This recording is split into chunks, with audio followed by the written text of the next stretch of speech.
বাগেরহাটের চিতলমারী উপজেলা স্বাস্থ্য ও পরিবার পরিকল্পনা কর্মকর্তা ডাক্তার মোহাম্মদ মামুন হাসানের পদত্যাগ ও শাস্তির দাবিতে বিক্ষোভ করেছেন সাধারণ শিক্ষার্থীরা।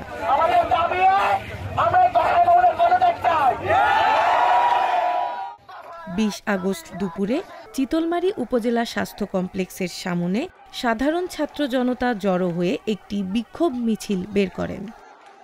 মিছিলটি বিভিন্ন সড়ক প্রদক্ষিণ করে উপজেলা পরিষদের সামনে এসে শেষ হয়। পরে শিক্ষার্থীরা সেখানে অবস্থান কর্মসূচি পালন করেন।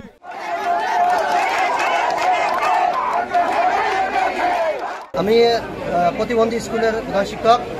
আমি আমার প্রতিবন্ধী ছাত্রছাত্রীদের ভাতা সুবর্ণ কার্ড করার জন্য সমাজসেবায় নিয়ে আসছিলাম। মামুন ডাক্তারের প্রত্যয়ন লাগে, তিনি আমাদের 43টা কার্ড করার জন্য, সুবর্ণ কার্ড করার জন্য প্রথমে 40,000 টাকা দাবি করেছিল, আমরা 20,000 টাকা দিচ্ছিলাম, কিন্তু পরবর্তীতে সে 1 লক্ষ টাকা দাবি করে। যে টাকা দিতে না পারার কারণে আমরা সেই বাচ্চাদের ভাতা হয় নাই।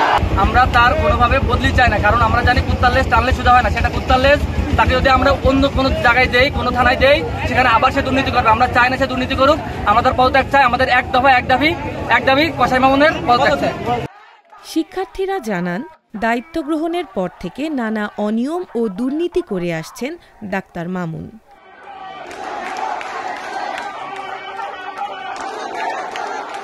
এ সময় কঠোর আন্দোলনের হুঁশিয়ারি দিয়ে 24 ঘন্টা সময়ের মধ্যে তাকে পদত্যাগের আলটিমেটাম দেওয়া হয়। পরে শিক্ষার্থীদের আন্দোলনের মুখে ডাক্তার মামুন গা ঢাকা দিয়েছেন বলে অভিযোগ উঠেছে। আমাদের এডিশনাল দায়িত্ব হিসেবে আরএমওর অনুপস্থিতিতে আমি আরএমওর কাজও করি।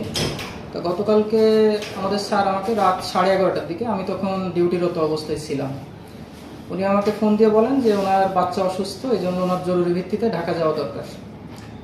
সেজন্য উনি আমাকে মৌখিকভাবে বলেন যে কালকের থেকে, মানে কালকের দিনের জন্য তুমি আমার অফিসিয়াল কাজগুলো জাস্ট আমার হয়ে তুমি করবা, এবং আমি ফিরে আসলে পরবর্তীতে আমি এই দায়িত্বগুলো আমি পালন করবো। বাচ্চা অসুস্থ, আমার হয়তো আসতে 1-2 দিন লাগতে পারে, এরকম উনি আমাকে বলে গেছেন, কিন্তু অফিসিয়াল কোনো অর্ডার করে জানে, জাস্ট মৌখিক ভিত্তিতে উনি আমাকে বলে গেছেন দায়িত্ব পালনের জন্য।